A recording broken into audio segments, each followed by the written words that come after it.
성령의 주권 인정하기. 사도행전 2장 1절부터 4절.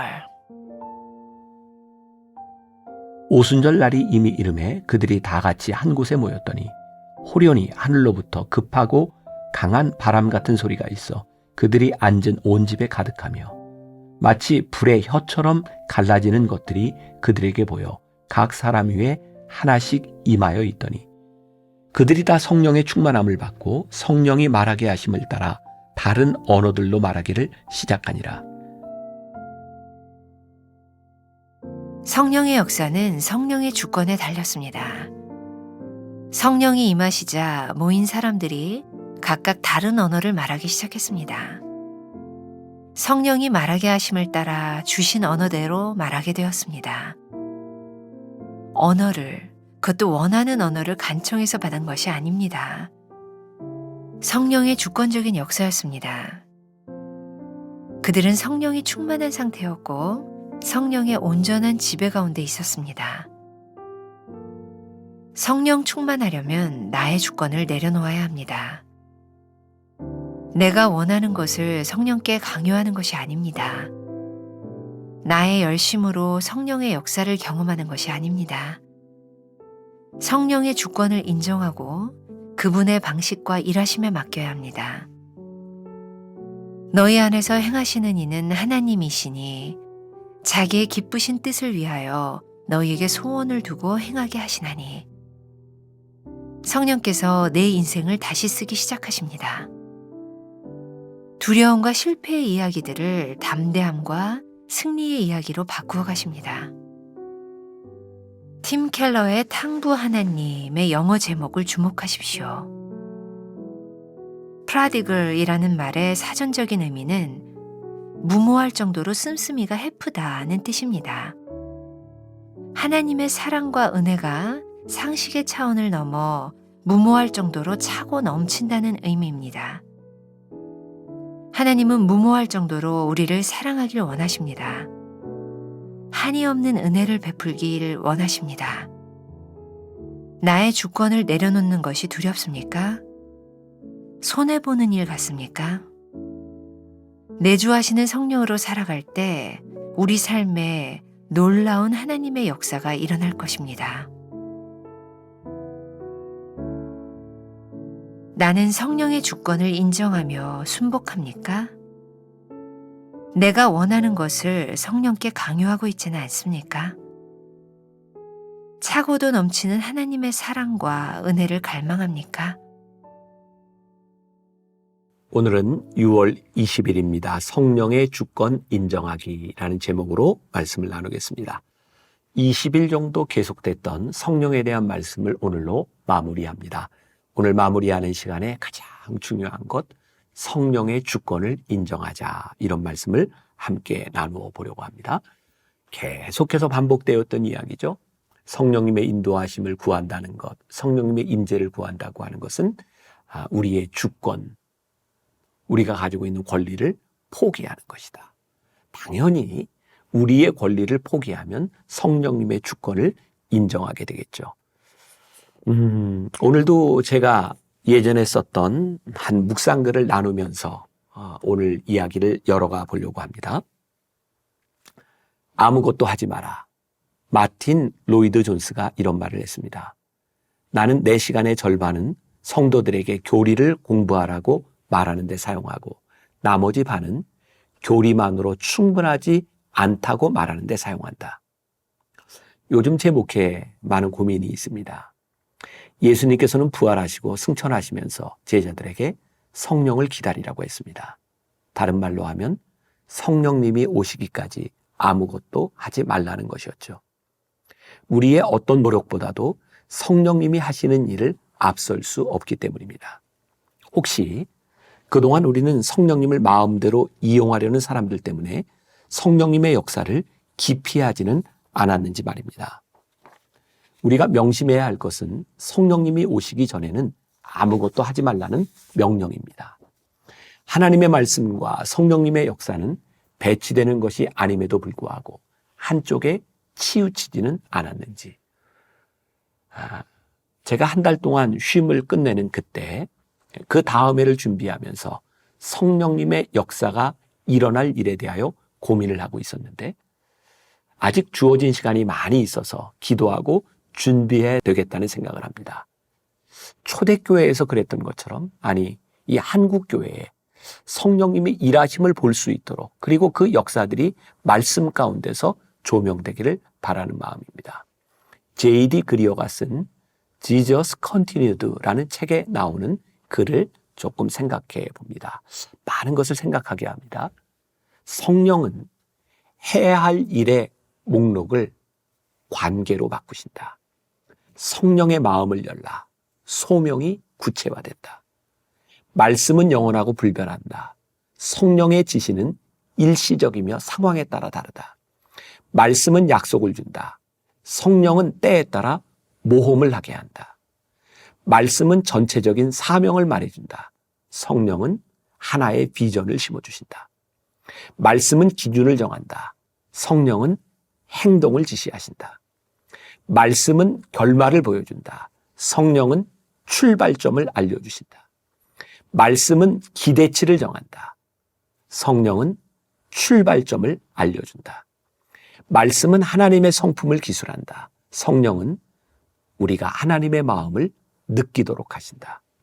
말씀은 하나님의 구원 행위를 이야기한다. 성령은 하나님의 사랑을 우리 마음속에 부으신다. 말씀은 계시를 준다. 성령은 이해할 수 있게 도우신다. 말씀은 믿음의 선진들을 보여준다. 성령은 확신을 주신다. 말씀은 들으라고 명령한다. 성령은 들을 수 있게 해주신다. 말씀은 순종하라고 명령한다. 성령은 따라오라고 손짓하신다. 오늘 이 말씀을 함께 나누는 여러분들에게 이 성령님의 임재와 성령님의 주권을 인정한다고 하는 것이 무엇인지를 한번 생각할 수 있는 그런 하루가 되었으면 좋겠습니다. 자, 성령의 역사는 성령의 주권에 따라 달려있다는 말을 기억하십시오.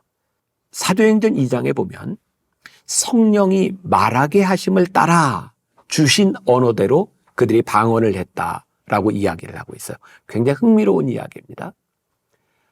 사도행전 교회에 성령을 처음 체험했던 제자들은 그들이 원하는 언어를 성령을 통해 받게 된 것이 아니라 성령께서 말하게 하심을 따라 각자 언어로 이야기했다.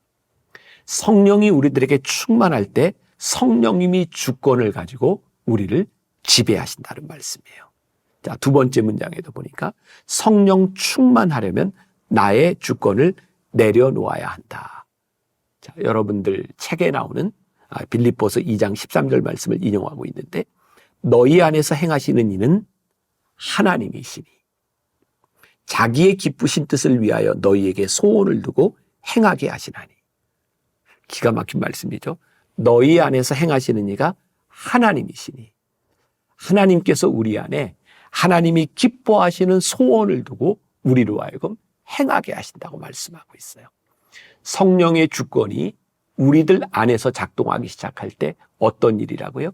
하나님께서 기쁘시게 하기를 원하시는 하나님의 소원이 우리를 통하여 일어나는 거예요.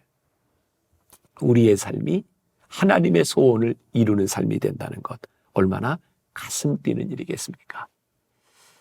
우리의 가슴을 뛰게 하는 일, 저는 그 표현을 참 좋아해요. 우리의 가슴을 뛰게 하는 일. 모든 사람들은 자기들의 삶의 목적이 있어요. 삶의 비전이 있어요.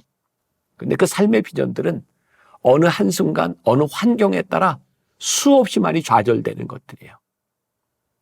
좌절되는 소망이 아니라 좌절될 수 없는 소망. 그 좌절을 꺾으려고 하는 굉장히 많은 어려운 환경 속에서도 꺾이지 않는 마음. 그게 우리를 가슴을 뛰게 하는 일들이죠. 성령님이 우리 안에 주권적으로 역사하시기 시작할 때 우리의 가슴이 뛰는 이유예요. 왜? 하나님께서 우리들의 마음에 소원을 주시기 때문이죠.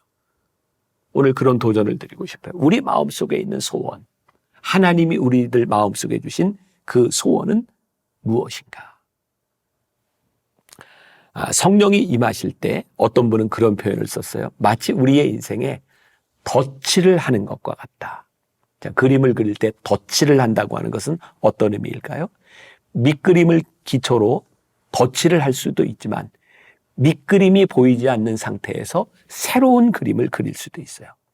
우리의 인생에 하나님이 덧칠을 하실 때에는 지금까지 살아왔던 우리의 인생의 백그라운드가 문제가 아니라 우리들이 지금까지 살아왔던 모든 것들을 하나님이 감추시고 그 위에 덧칠을 하시는 거예요. 마치 토기장이가 토기를 지을 때 망가진 토기를 다시 지어 새로운 모양을 만드는 것처럼 성령의 주권이 우리들 가운데 임하기 시작할 때 하나님께서 우리들의 삶에 덧칠을 하세요. 하나님의 주권이 우리들의 삶을 새롭게 만들어가기 시작하세요. 제가 어제 그제 계속해서 소망이라는 이야기를 합니다. 우리들의 삶에 보이는 그 소망이란 무엇일까요? 하나님이 주권을 가지고 우리의 인생을 지어가시는 삶에 대한 기대, 그게 소망이 아닐까요? 그 소망은 어디에서 나오는 것일까요? 자, 하나님의 숨결 마지막 문단에 팀 켈러의 탕부 하나님이라는 책, 자, 탕자에 대한 이야기는 들어봤지만 이 팀 켈러 목사님은 탕부 하나님이라는 말을 썼는데 그 탕부 하나님의 그 영어 제목이 Prodigal God이에요. 원래 탕자를 이야기할 때 Prodigal Son이라고 이야기합니다. 낭비하는 이라는 때, 낭비하는. 재산을 다 탕진한 Prodigal Son, 그게 탕자예요.